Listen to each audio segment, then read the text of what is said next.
In the island state of Singapore, children are becoming a rare commodity.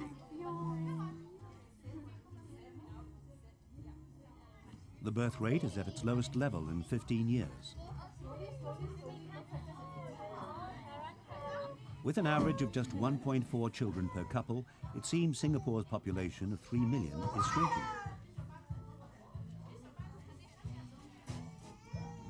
Recent research suggests that at least part of the problem is that sexual activity among Singaporeans is low. A survey of attitudes towards sex has proved revealing. Really did not change from the last. On this is just a male. Singapore University academic Dr. Victor Goh says the country has the lowest sexual activity rate of the top 22 developed countries. What we want to do is to get people to know that sex is really, really intimately tied to relation between the partners, and it is the aspect that they need to cultivate. They need to pay attention to cultivate that love relationship. People, are overwhelmed by other priorities in life because they are too exhausted, they are too stressed up, at the end of the day to even perform. And that's one of the reasons why I use the term lifestyle impotency to refer to this group of people who want to have more and couldn't have more because they are too stressed up in life. The population issue seems to have shocked Singapore's government into action as the dominance of the ethnic Chinese community is threatened. Strict censorship laws are being relaxed, and the government is turning to a variety of projects to get its citizens into the mood for love. Sau Ling Tam is one fairly typical hard-working single Singaporean woman who is focused on her career and doesn't have too much time for dating, just like some of her colleagues.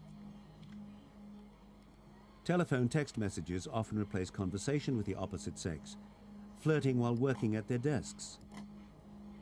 In this communication age, computers too replace dating. When she has a coffee break, Sau Ling Tam looks through new government brochures on how to date. She's a prime target for this new initiative, young, ethnic Chinese, and a university graduate. The government wants her to date other graduates, possibly using its official Social Development Unit, or SDU. At first I thought it was quite funny because the stuff in the leaflets, they were talking about, what you should do on your first date, how you should dress up and your etiquette and everything. And I think it's kind of silly because educated people like me don't need to be taught such things. Yeah, but I mean, and I think there's also a stigma about SDU. It's like you only go to them if you're like really desperate. It's like artificial. It's like trying to help us solve a problem, but I don't think anything can be done about it because it's our own choice whether we want to meet someone or not. And it's a matter of timing also. Nobody can tell you, okay, now is the time to meet the guy. It's just silly to think that way. It can be solved so easily. But Singapore's government is determined. Its Social Development Unit is essentially a state matchmaking bureaucracy charged with solving the problem of relationships. Government officials set up events like speed dating meetings. Their intention is to invite singles to mass meetings at which they get 7 minutes talking to a member of the opposite sex and then decide whether or not to go on a date. That's quite a revolution for a conservative country. Mee San runs another initiative, the SDU so-called Premier Club. Hello, June. Yes, have you got the copy out? She tries to come up with novel ways for singles to interface, her term for getting to know each other. One suggestion is to meet at tea houses and discuss the Western zodiac signs of potential partners. The Western zodiac dates is held at a place called Tea Spa, a place that promotes well-being through tea, and the lady has been very kind. She has allowed us to use the place, and we bring people together. We specify the zodiac signs according to that known compatibility. At the beginning of these government-sanctioned dates, prospective couples have a meal together as they discuss the supposed characteristics of their Western zodiac signs. Officials distribute pamphlets on each sign to help stimulate the discussion. The organizers say the debate shouldn't be taken too seriously. It's just a conversation starter to help break the ice. Mee San says this is particularly appealing to Asian women.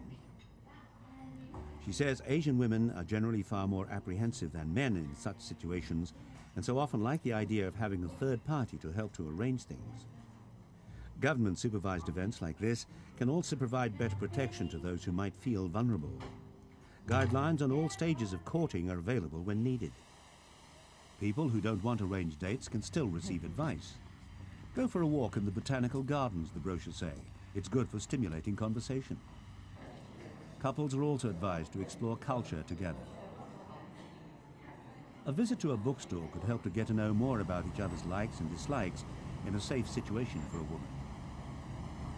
I mean, you're a bit more apprehensive. So you need somebody to hold you by the hand, so to speak, and help you source. I mean, it looks better that way, for you to help somebody help you than you yourself go and source. Even the State Art Museum is getting in on the act. The Social Development Unit encourages young people to make this exhibition on marriage the location for a date. I've got a husband, and he is supposed to be providing for me. Well, let's have another. I think 3 will be a more complete family, so we went for that. And it's Elliot. He's so cute. Singapore being a multicultural society, the exhibition celebrates all manner of wedding ceremonies and relationships, marriage being the key word in whatever language.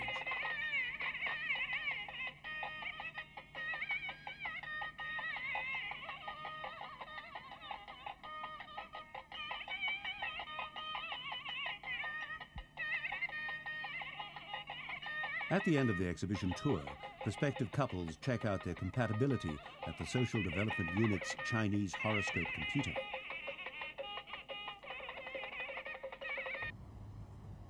The Victoria Theatre recently presented what for well-ordered and disciplined Singapore is a controversial production. A local company was presenting WWW, a play about sexual oppression in Thailand. Explicit nudity is banned, but the production was hard-hitting by Singaporean standards. Beatrice Chea played a Thai prostitute who suffers physical and mental abuse. Oh, you like this type, sir? Be gentle, be gentle. In Singapore, there are 2 very provocative topics, and that's politics and the other one is sex. And since we can't talk about politics at all, that's dead and buried. We get very uptight about the issue of sex, and we get very horribly, embarrassed about it. We're not sexy.